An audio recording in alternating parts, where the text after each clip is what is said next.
매주 월요일 진행되는 사건 해결사 김은배 전 서울경찰청 국제범죄수사 팀장 나왔습니다. 어서 오십시오. 네, 안녕하십니까. 방금 권은희 의원하고도 이야기했습니다만 인천에서 일어난 흉기 난동 사건, 일각에서는 여경 무용론. 그러니까 지금 보통 2인 1조로 현장 나가지 않습니까? 경찰들이? 그렇습니다. 경찰은 이제 지구대를 말씀하시는 건데 여경 무용론까지는 좀 말하기 뭐하고요. 왜냐하면 여경들이 이 민원실 같은 데 배치되면은 일반인 상대하기가 좀 좋지 않습니까? 어린애든지 또 여성 청소년계 이런 데는 여경들이 있어야 돼요. 근데 문제는 이분이 출동했던 데는 지구대거든요. 지구대는 돌아가면서 근무를 하는데 보통 한 팀당 여경이 한 명씩은 있단 말입니다.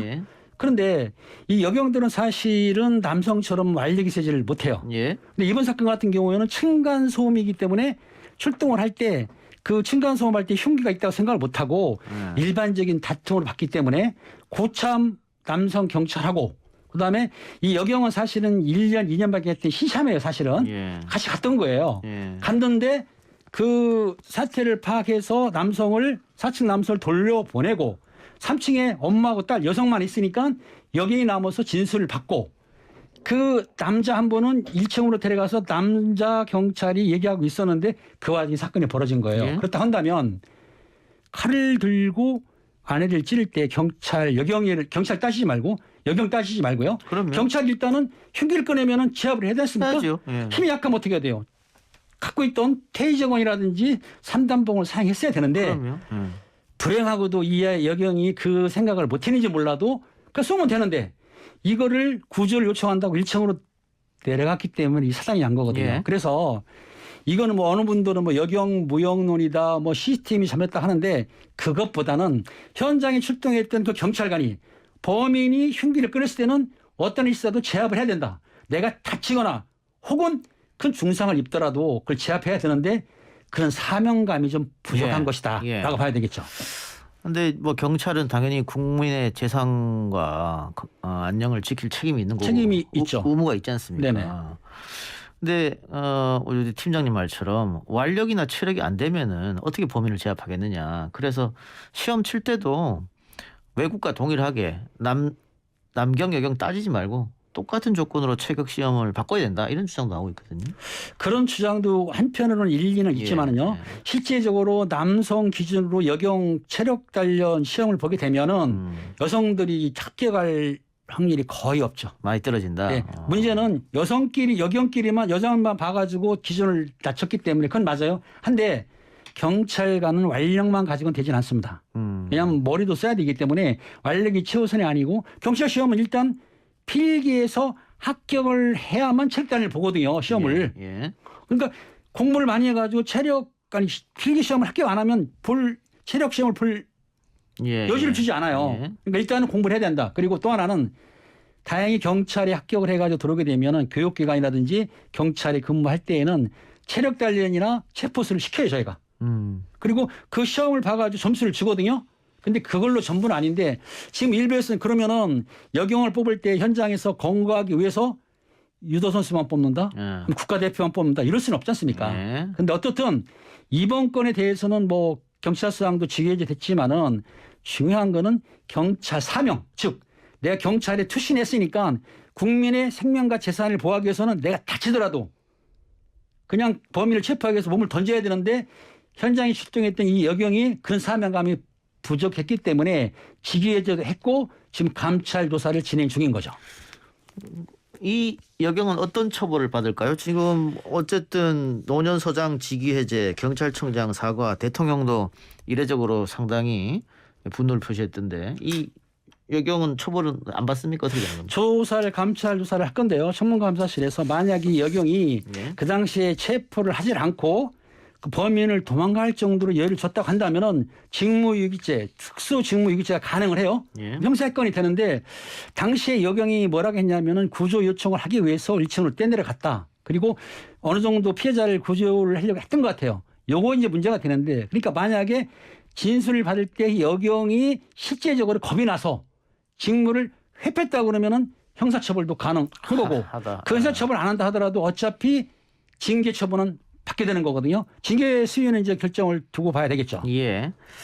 자, 그래서 이 사건 때문에 지난 2일 경기도 양평 주택가에서 발생한 흉기 난동 사건, 이 영상이 또 다시 인터넷에 올라와서 이것도 여경이 범죄자가 칼을 휘두르니까 또 도망간 거 아니냐 이렇게 논란이 지금 번졌는데, 당분간은 하여튼 이런 논란은 상당히 있을 것 같아서 경찰 차원에서 어떤 대책을 좀 마련해야 되지 않을까. 그래서 이게 이제 두 가지로 나눠 볼 수 있는데요. 처음에 채용할 때 체력적으로 훌륭한 여경만 뽑느냐 하고, 여경이 채용돼서 왔을 때 교육 훈련을 철저히 시켜가지고 이런 상황이 벌어졌을 때 현장 지나갈 수 있는 체력을 키운다. 근데 저 영상을 봤는데요. 여경이 피하면서 등을 보인 걸 맞습니다. 그렇다고 한다면 보는 사람 관점에서는 저 도망간 거네 라고 볼 수도 있고, 현장에서 약간 피하면서 제압하려고 했구나라고 볼 수는 있는데, 지금 이 상황에서는 사람들이 이제 피하는 걸로 많이 생각하는 것 같아요. 어떻든 간에 범인이 칼을 들었거나 흉기를 들었을 경우에 그걸 빨리 제압해야 되는데, 실제적으로 우리가 이제 그 경찰들이 그 총을 갖고 있지 않습니까? 총을 쏘게 되면 사태 파악을 잘해 총을 쏜다 하더라도 나중에 감찰 조사를 받아요. 왜 총을 쐈느냐, 최후 수단이냐 따지고 뜨거든요. 그렇기 때문에 쉽게 총을 사용하지 못하거든요. 근데 태정원 같은 경우에도 실제적으로 아시겠지만 옷이 두꺼우면 핀이 날아가서 박히질 않거든요. 효과가 없어요. 특히 겨울엔 더 그렇겠죠. 더 그렇죠. 그렇기 때문에 아마 제 생각인데, 여경들에 대해서 체력 훈련도 더 강하게 해야 되지만 총기 사용이라든지 좀 완화시켜서 실제적으로 흉기를 들어가지고 어느 인질이라든지 아니면 시민의 생명을 위협할 정도라 그러면 과감하게, 권총이든 태제든 과감하게 쏠 수 있게 좀 여유를 주자. 그렇게 되면 아무래도 경찰들이 좀 안심하고 또 적절하게 대응하지 않을까 싶어요. 그러니까 다른 건 몰라도 흉기를 들어서 사람을 위협하게 되면 총기를 좀 자유롭게 쓰는 거? 자유롭게는 쓰지만 실제적으로 총기를 쓸 때 하체를 쓰거든요. 경찰도 다 그렇게 교육받지 않습니까? 그렇게 사회훈련을 하고 있습니다. 지금 하고 있기 때문에 사격 점수가 안 되면 다시 또 재교육 받거든요. 그러니까 하는데도 현장에서는 실제적으로 권총 사용을 극도로 자제하고 있죠. 알겠습니다. 자, 어떤 대책이 나올지 좀 지켜보도록 하고요.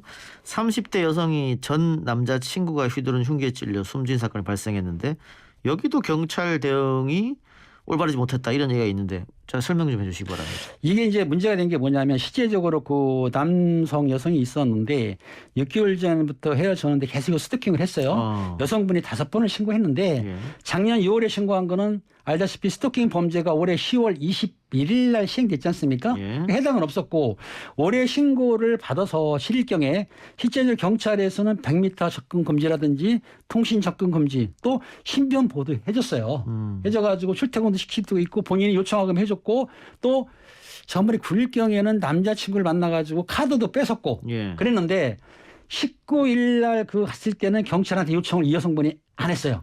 단지 경찰에서 뭘 지급했냐면 스마트워치라고 아시죠? 위치적하는 거. 그러니까 남성이 찾아왔을 때 그때의 11시 29분으로 생각하는데, 그쯤에 스마트워치를 눌렀는데 스마트워치 누르면 정확한 장소가 나야 되겠죠. 그런데 여기에 지금 잘못됐어요. 왜냐하면 스마트워치를 눌렀는데 위치가 뜬 게 중부서 관내가 아닌 명동, 즉 남대문서 관할에 있는 명동으로 뜬 거예요. 이 여자분은 집은 중구 저동이에요. 중부서 관내인데 스마트워치를 집에서 눌렀는데도 불구하고 위치는 명동으로 뜨니까 다른 곳으로 떴다. 남대문 출동을 해가지고 못 찾은 거예요. 첫 번째가 그거예요. 두 번째 11시 33분경인가 4분경에 다시 한번 눌렀는데, 그때도 명동으로 뜨고, 그러니까 남대문하고 중부서랑 공조를 해가지고 두 팀을 보낸 거죠. 한 팀은 명동으로 갔고, 한 팀은 최초에 신고했던 여성 집으로 갔던 거예요. 여기서 아쉬운 거는 처음에 그 명동에 떴다 하더라도 좀 인원이 여유가 있다고 한다면 그 사람이 신고한 집이 있었으니까 집으로 빨리 보냈으면, 출동을 빨리 했어요. 그러면은 그 여성이 아마 그런 피해를 안 당할 수도 있었는데, 그게 좀 아쉬운 부분이 있었던 거죠. 그런데 스마트워치가 알다시피 지금 기지국으로 연결되거든요. 기지국으로 연결되면은 그 거리가 길게는 2km 아니면 한 500m 차이가 나는 거예요. 맞아요. 그래서 혹시 와이파이 아십니까? 와이파이나 GPS를 하게 되면은 거리가 한 20m나 50m밖에 차이가 안 나요. 가깝죠. 근데 이번 그 여성은 와이파이나 GPS 연결된 게 아니고 기지국 연결됐기 때문에 위치 지적을 제대로 못했다. 그 바람에 시간이 소요되는 바람에 이런 안타까운 사건이 예. 발생하게 됐던 거죠. 근데 피해 여성 입장에서는 어쨌든 2차례나 경찰에 구원 요청했는데 결국은 사망했으니까 그렇죠. 유가족 입장에서는 당연히 경찰을 원망할 수밖에 없는 그런 상황인데 이 스마트워치가 그동안 오차범위 때문에 제대로 예. 그 정확한 위치를 찍어주지 못한다 이런 여러 번 이야기 있었잖아요. 그게 이제 일반적으로 잘 찍어주기도 하지만 이런 경우에 이렇게 안 되는 수도 있거든요. 그래서 자신도 뭐 재검사하고 리모드 아니 말하죠 업데이트를 시키는 중인데도 확고하게 지금 못한 것 같아요. 그러다 보니까 스마트워치를 지급했다 하더라도 내 피해를 봤을 때 내 위치를 찾아와야 되는데 왜 사람이라는 거는 한 장소에 있질 않다. 움직이잖아요. 예. 그러다 보니까 움직이는 걸 추적해가지고 정확한 위치를 찾아야 되는데 찾지 못하면 사실 스마트워치가 필요가 없지 않습니까? 그렇죠. 예. 그래서 좀 더 세밀하고 안전한 스마트워치를 네. 개발을 해서 네. 지급해야 될 것 같고요. 이번 건에 대해서는 경찰에서 대응은 제대로 했지만은 결론적으로 스마트워치에 대한 위치 추적을 실패했기 때문에 이런 피해가 났던 거는 경찰에서도 좀 이거 많이 반성을 해야 될 것 같아요. 예. 근데 스마트워치가 어쨌든 이렇게 정확한 장소를 찍어주지 못한다고 하면 오차 범위가 있으니까 네네. 호출을 받았을 때 그 피해자 전화번호는 알고 있으니까 전화하고 이런 건 안 되나요? 전화할 수는 있었는데 전화를 보통 걸기도 합니다. 하지만은 긴급한 상황에 피해자들이 전화를 못 받는 수가 많거든요. 전화만 쉽게 받으면은 스마트워치가 필요가 없죠. 예. 전화 못할 상황이니까 그걸 눌렀는데 위치만 파악되면은 신속히 3분 내에 출동을 해가지고 처리할 수 있는데 이번에는 위치 추적을 잘못했기 때문에 실제적으로 좀 어렵게 피해를 봤는데요. 앞으로는 이런 걸 좀 보완할 것 같아요. 경찰청에서도. 알겠습니다. 자, 스토킹 범죄 또 법률도 강화됐으니까 다시 이런 일이 없길 바라면서 하나만 더 합시다. 대구 중학생 난동 사건 이것도 국민들 좀 분노하게 만들었어요. 그렇죠.